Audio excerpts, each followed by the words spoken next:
Good afternoon. I first want to take the opportunity to introduce our commissioners who are here. Commissioner Don Kelly, raise your hand.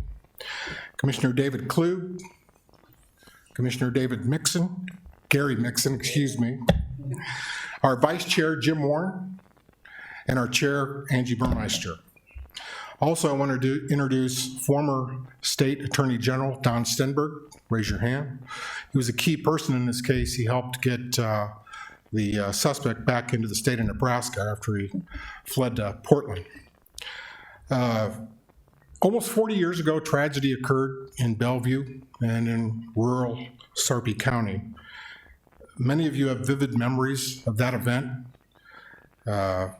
And I think today is about remembering those boys, their family, friends, and loved ones, and all those that were touched by what happened.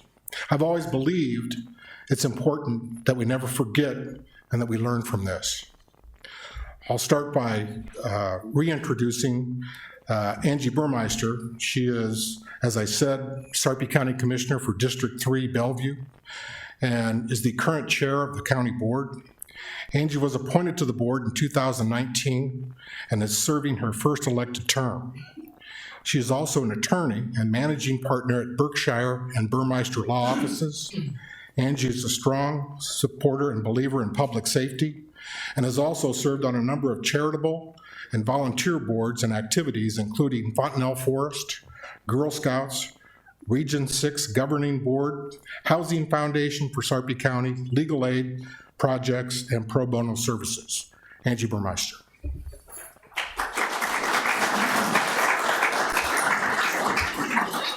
Good afternoon. On behalf of the board, thank you for the opportunity to be here today. We're honored to be part of today's ceremony. What happened here in Sarpy County in 1983 was unimaginable. I heard many of you talking about where you were during that period of time.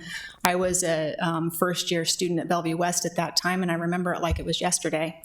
A nightmare come to life, affecting not only Danny Joe and Christopher's families, but hundreds of law enforcement officers who worked on the case, volunteers, schoolmates, friends, and our entire community. Grief gripped the entire county and metro area, and now, 40 years later, the long shadow of those dark days has faded for many. But we cannot forget. An arrest or conviction does not undo the trauma or erase the pain that the victims and the families feel. And we can't forget that crime victims deserve justice and need our enduring support. The Eberle-Walden Memorial is our reminder. I'm humbled to be here today with all of you as we acknowledge the depths of victims' suffering and honor their lives and memories. Today is also a day of hope, as the unveiling of this memorial is paired with a new fund to provide grants to families of crime victims. Thank you to the Sheriff's Office Foundation for your foresight on this initiative, and thank you to those who recognize the importance of a permanent memorial and helped bring this project to our halls. Thank you especially to Sheriff Jeff Davis for spearheading this effort. We also want to thank everyone who worked tirelessly in 1983 to solve this senseless case. Our community saw that there was evil in our world, and our own men and women in law enforcement rose to protect us. And they do that every day. That same unflinching commitment to seeking justice for crime victims and protections for our citizens still echoes in Sarpy County today. The Eberle-Walden Memorial is our testament. Thank you.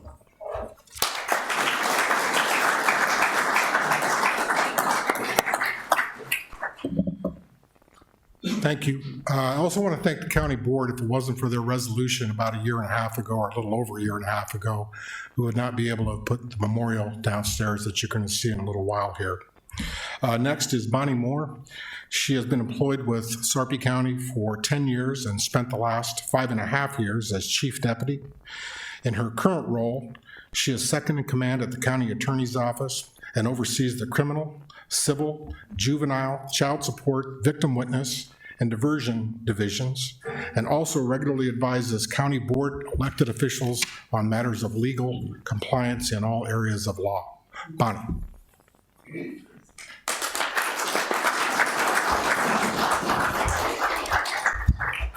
Thank you, Sheriff.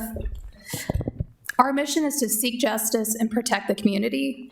We achieve that by working towards the best possible outcomes for all cases, diligently representing the state and advocating for crime victims.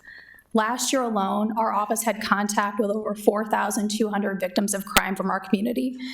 Each of these victims has a story to tell and has experienced a life-changing event. We cannot forget that at the heart of many of our criminal cases is a human being who needs support and to feel heard. The Victims Memorial Fund is for those victims, and it represents a commitment to honoring victims and ensuring that we remember their stories.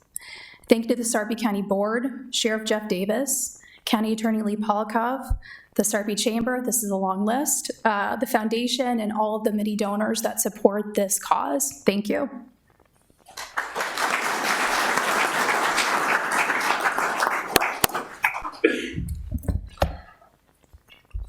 Next, I'd like to introduce you to Lisa Summers. She is one of 5 people from the Sarpy Chamber Leadership Group that took this on as their legacy project a few years ago. Did a great job, obviously. Those individuals are responsible for this memorial that's downstairs today. Lisa is a lifelong Bellevue resident and actually was young enough then to remember this, and it played a part or a role in her life. And I'd like Ever to come up just to say a few words. Thank you.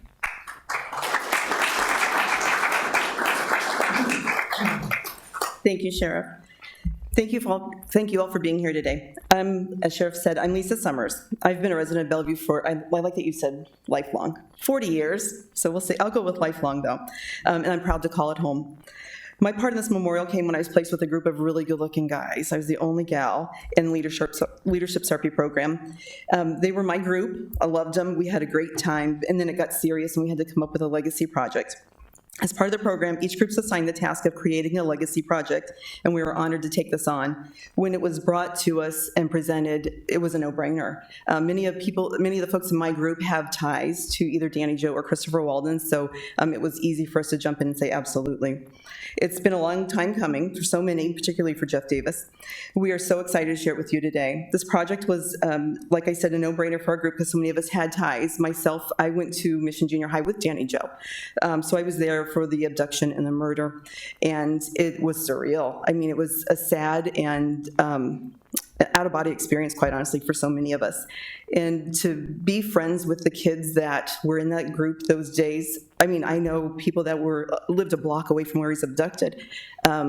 I took care of somebody at Hillcrest Maple Rose who wears a ring that Danny Joe and his dad made for her. So lots of ties, so a lot of emotion today. So I didn't think I would be that way, but it's kind of welling up there after 40 years. Like I said, it was surreal. So to be part of it, you know, this is decades coming, and I'm so proud of it today. This project is a memoriam of Danny Joe and Christopher, but it's also in honor of all victims of violent crimes. It should serve as a beacon of hope for all victims who come through those doors down there and who see it. And may they know that they are seen, that they are heard, and they are supported always. Thank you so much.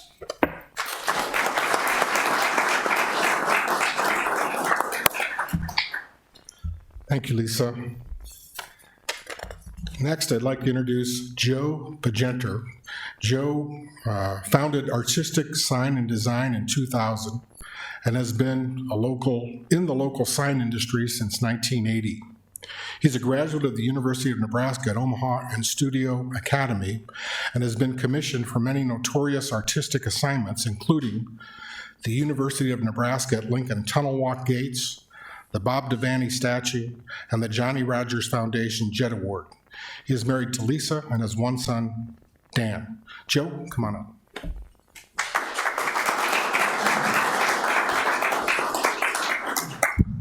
Thank you. A couple of years ago, a friend of mine, Jeff Payton, gave me a call and said I should call Blake, and that there was a project, and I'm always interested in projects, but I had no idea it'd be probably the most important project I'd ever be involved in. And with help with the foundation and the committee and my incredible staff, we were able to come up with the design that I think everybody had an equal part in in doing and finishing and completing, and it was a very big honor to be involved in the project. Thank you.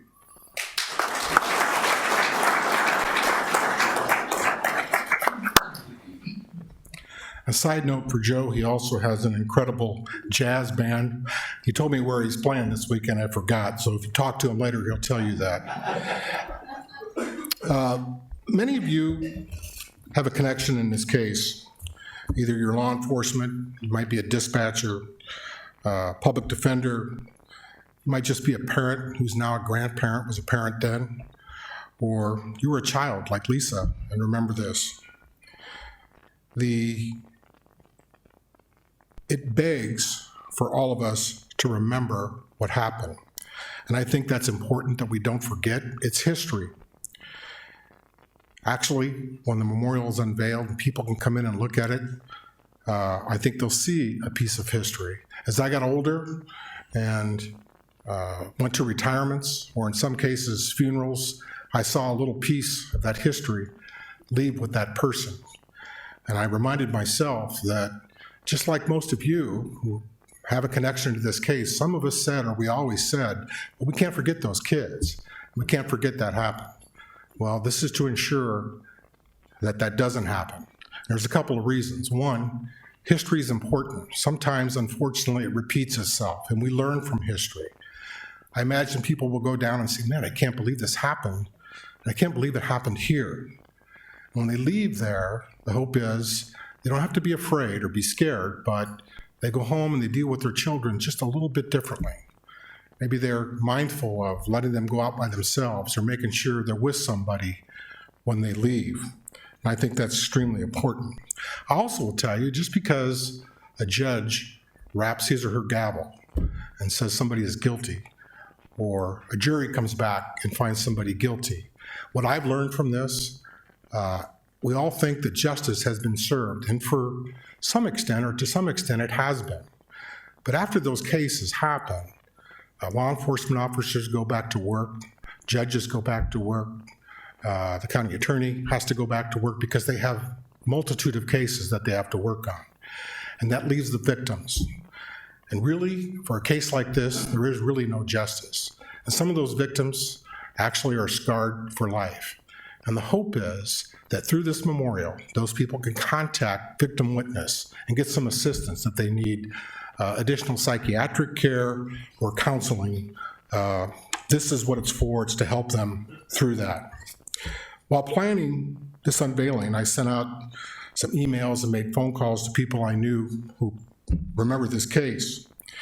One of those people couldn't be here today. He's a retired Bellevue policeman.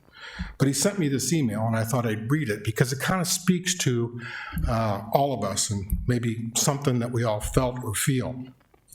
Quote, my recruit class in 1983 spent a week digging through trash at the landfill that fall because of this case.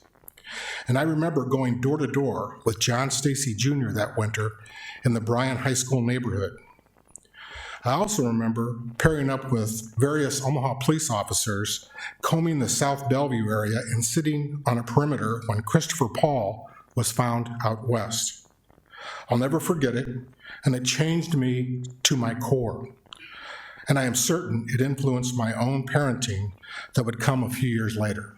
That's retired Lieutenant Ed Monier from the Bellevue Police Department. I will tell you two things that I took away personally from this case. One, how important it is to work together. We had over 150 law enforcement officers from state, federal, and local agencies. There were no egos. Everybody worked together for the same cause. And ultimately, by catching the suspect, I have no doubt prevented further people from harm, if not death. Some other people, or something else I take with this, and this is a little bit different here than it is in other places, but in certain parts of the country, if you get a call of a missing juvenile, here's routinely what happens. Cruiser rolls up, person starts to, I say pencil in a report, I'm sure they're typing at a computer these days, takes that information, maybe after a while they ask if you have a photograph, they'll do a search of the home, maybe look in the bedroom and the closets. Maybe another officer will arrive to help them 45 minutes or an hour later. A couple hours later, they'll have a sergeant. That sergeant may call an investigator. And excuse my language, but about 3 or 4 hours into it, it is called oh shit time, and that's exactly what it is. And even though it's one in thousands, that can happen. It's happened here. And most law enforcement officers that are in this room, they're familiar with this case. I guarantee you did the same thing that we do at Sarpy County. We had one just 6 months ago, and within 45 minutes, we had 35 to 40 people on the ground, because you know that can happen, and that makes a difference. I want to introduce some other people real quick that need to be mentioned, I think. Number one, Sheriff Pat Thomas, FBI Special Agent in charge of the Omaha office, John Evans, and Bellevue Police Chief Warren Robinson. Those 3 individuals passed away, but they ran this task force for the better part of 4 months successfully. Sarpy County Attorney at the time was Pat Kelly. I know his daughter, Mara, is here. He also passed on, and she will tell you this deeply affected him for the rest of his career, if not the rest of his life. Also, the prosecutor was Mike Wellman. He was to be here today. He's attending a funeral. The presiding district court judge, Ron Reagan, is here with us today. I'm sure that affected him and probably still does. 3 law enforcement officers that I'm going to mention, it's just these 3, because there are plenty that are here, but one of them is Captain Jim Sanderson, who worked at the Sheriff's Department, left and went to Colorado, has since retired, would have been here, but he is vacationing. Also, FBI Agent Chuck Kemp from Omaha, who passed away several years ago, and he is here today, retired Bellevue Captain Don Carlson. Those individuals, after the suspect was apprehended, obtained a confession, and that obviously made a huge difference in the outcome of this case. Many people have asked me about family. Mr. and Mrs. Walden resided in Virginia. Mrs. Walden passed away about a year ago from COVID. Mr. Walden fully intended to be here, and he recently became ill and cannot travel. Mrs. Eberle passed away several weeks ago here in the Omaha area, and Mr. Eberle resides in a different state and could not make it. We do have some relatives here. Danny Joe's niece, Jessica Butts, is here. She's also the chief deputy for the clerk of the district court here in Sarpy County, and her brother, Jared Newman, and actually Danny Joe's sister, Chantel Eberle, is with us today. Very glad to have her here. One other person that I think has to be mentioned is Ricky Stetson. That's the little boy from Portland, Maine, who was also killed by the same suspect prior to him being transferred here to Offutt Air Force Base. What we're going to do is show you a video. This is eventually going to be on a kiosk downstairs that's on our order. Mike Williams, I want to tell you, he and his wife Kim are purchasing that for us as part of the foundation. The video will be down there. It offers the people that watch it an opportunity to click on it and donate money. Don't ask me how to do that because I couldn't. But donate money to the cause, and again, I think it's a very worthwhile cause. After that, we'll have everybody ushered downstairs. Captain Betsworth is going to come up and tell you how to do that. But with that, can you please play the video?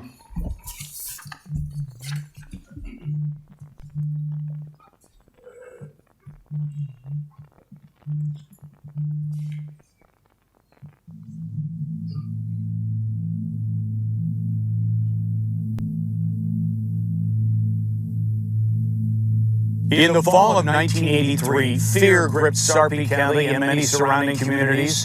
13-year-old Danny Joe Eberle and 12-year-old Christopher Walden were abducted, tortured, and brutally murdered. Lisa Summers was a classmate of one of the victims. He was a year younger than me, but he's very well liked. I know several teachers that knew him and his family. And I know somebody in particular that actually wears a ring that he made in Boy Scouts, and she still wears it to this day. So he made an impact on a lot of people's lives. It was at Mission Junior High. They were young kids. They were innocent. just going about their daily lives when they were abducted. It changed a lot of lives in Bellevue and in Sarpy County altogether. There were times we couldn't go outside. We weren't able to go out to play, couldn't see our friends, watching every step we took. Dozens of volunteers, from citizens to firefighters, searched for the boys until their bodies were found in lonely areas of the county, both 3 days after being abducted. For 3 hours, FBI and local police investigators probed the crime scene. A task force of 150 local, state, and federal officers felt enormous pressure to find the killer before he struck again. People would stop you on the street, or neighbors would come up and say, "Hey, can you tell me anything? What's going on? What's going on?" Parents were very, very worried. I mean, you could go to the malls or the grocery store or whatever. Parents were tethering their kids to them. Tethering their kids to them. Retired Captain John Kuser was the deputy who took a missing persons report from the parents of Christopher Walden. As soon as she retrieved and showed me his school picture, if you put the two boys together, yeah, they're not identical, but they could be brothers, they could be cousins. And I says, this is, we have it. That's just what I thought. We have another one. From those days forward, everything changed. In my years of law enforcement, I've never witnessed anything similar to this. And I think that the individual who's responsible for these acts is very sick, spineless, a coward. Sheriff Jeff Davis still holds a key piece of evidence recovered from the killer's car. Sheriff Davis, then a deputy, located the vehicle. We had gone 3 months into this, and they still hadn't found where this rope was manufactured. You always knew if you found this rope, you probably had the person, because it was so unique. How many other people are going to have this rope? The Eberle-Walden Victim Memorial is dedicated not to just them, but other victims of crime in Sarpy County who might feel alone in finding justice. Bonnie Moore is Sarpy County Chief Deputy County Attorney. You look at the crime victim as this is a person who's hurting, who didn't want to be in this position, and that we're going to help and support as best as we can. Whenever we encounter a crime victim, we listen. We try to understand where they're coming from and try to give them the support and the comfort of knowing that we're on their side and that they have an advocate for them. There's people going into the courthouse today that are there because they have been victims of violent crimes, and we need them to know that they're not alone, that we're there to support them, that there is hope. There's a way through this, and justice can be served. Hopefully victims will know that we're thinking of them. We're aware that they're still in pain, and I would encourage them to contact Victim Witness. All crimes have victims, and they affect people in different ways, and we can't forget that they may be hurting, they need help. This brings that to people's attention, and hopefully when they walk away, they'll think differently.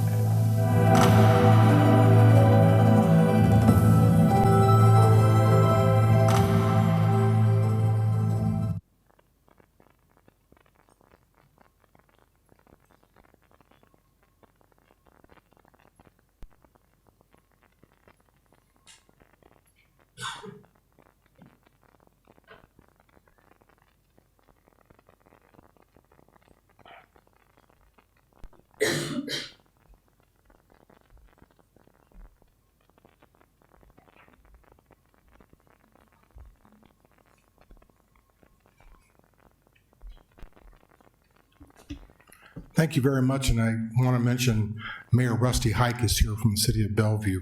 How old were you when this happened, Rusty? Don't say 5, I know better. 20, okay. Thank you for coming. Captain Bestworth?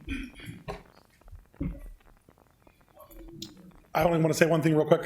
Thank you to the Midlands Community Foundation as well. All these funds are held at the Midlands Community Foundation. They do a great job of tracking those funds for us as those donations come in. As we unveil the memorial, it's downstairs in the entryway where you came in. There is limited space down there, so we ask first If the media wants to go down there and set up before we exit, that would be great. Immediately following them, if you have issues with standing for more than a couple minutes, we have about 10 chairs set up down there. So if you'd like to exit now, we have some people out there that can help assist you to get into those chairs. If you exit after that, starting with the front rows, please go down the steps and fill in that area as much as you can before we fill in the steps. And then as we start to fill in the steps from the bottom to the top, as you're walking down, 3 people per step. Once the steps fill up, we'll go along the railing here on the top, and we should be able to fit everybody in. So we will proceed from here. Thank you. Joe, you want to go back?